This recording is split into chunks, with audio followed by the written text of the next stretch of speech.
So money is sometimes considered the most important thing in people's lives.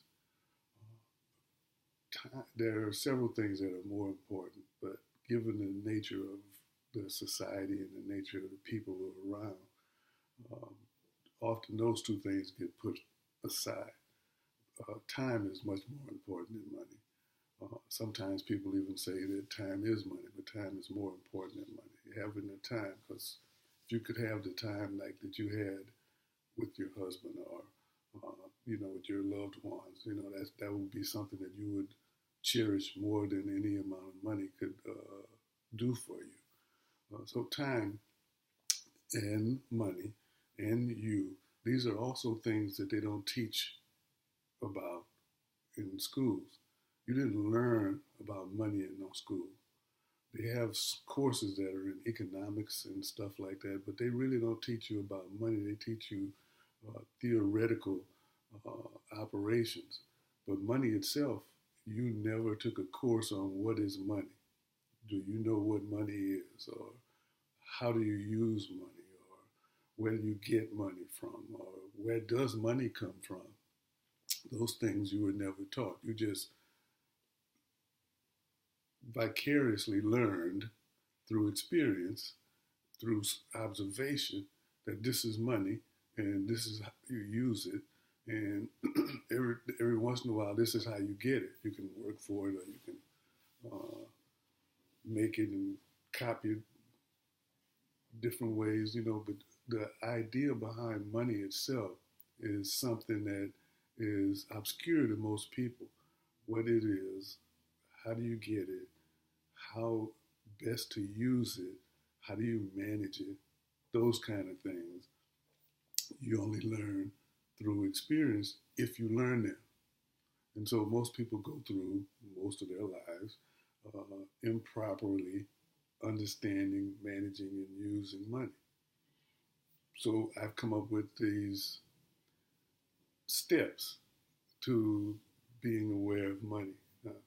To start with, to go into the history of money would be take more time than I can use in this framework, but at some point we can do more of that. And if you have any questions, just stop me and let me know, and I'll be glad to answer them. But money itself is a medium of exchange. And a medium of exchange means that you take one thing that you have and you give or exchange it with somebody other than you for something that they have. Now, there are many or multiple media of exchange. The most popular and current one in use today is money. But even that is about to change because they're going more into digital money. And so the money that we traditionally think of when we say the word money is usually cash, some form of cash, or some currency that you use to exchange it as a means of exchange for some good or service that you want performed or to have, right? Mm-hmm. So this is how you concept. This is what money really means, is a medium of exchange. It didn't start out being the medium of exchange originally. Paper money that we see now probably started somewhere in China. The idea of a written piece of paper that you could exchange for a good or a service came about that way. And it was done in the same manner that money itself came into being, probably by some king, some emperor, some lord, saying that I hereby grant whoever holds this paper the right to receive so much gold, so much silver, so much copper, so much whatever in exchange for accepting this piece of paper. And that's then that person then took that piece of paper and exchanged it with somebody else, and eventually whoever had it brought it back to the Lord or the king or the emperor and said, here is the piece of paper with your signature on it, let me have the gold. You see, So that's the process in which the paper became money. Before the paper, it was some coin or medallion or some object of value.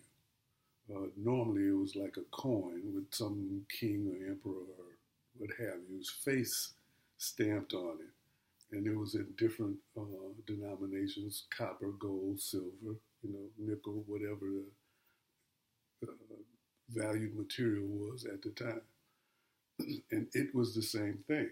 It was guaranteed by the person in power to be something that you could use to give to somebody else. And they would give you what the value was for the piece that you gave them. And that was the coin that then later got, coin is still in widespread use, but not as much as the paper. The paper came after the coin. And the coin came after other objects, because before you could get to the point of minting or producing the coins, there had to be some other thing that was used. And it was always the same process. In Africa, for instance, they'd use cowrie shells. In China, they would probably use different tablets, wooden tablets, or different precious stones. But these were the property of the king, the chief. And so the chief had all of the cowrie shells. And the cowrie shells themselves then would be given to somebody to go do something for the chief, and then you bring those back to the chief and you can get something in exchange for them. So this was a medium of exchange where you didn't have to have fish, you didn't have to have a cow, you didn't have to have chickens or eggs or wheat or some other bulk product. You could use this and get those. The cowrie shells were guaranteed by the chief or the king because they were that individual's property. They didn't belong to the people. Same true with the money nowadays. It doesn't belong to the people. It's the property of the government. The government is in place of or in lieu of a king or a chief, right? And so that's what operates the money. When the government collapses, the money collapses. When the chief collapses, the money collapses. You can't do that anymore. You have to have an actual item now to exchange, or a particular service that you're doing that you would exchange for another service or another good. I'll help you build your house. You help me paint my barn. Those kind of things. So the cowrie shells or the particular item, precious stone or precious metal, came before the coin, which came before the paper. And then before the shells and the metals and etc. was actually the medium of exchange was what you did or what you produced. And so that's, at that stage, there's no money in that.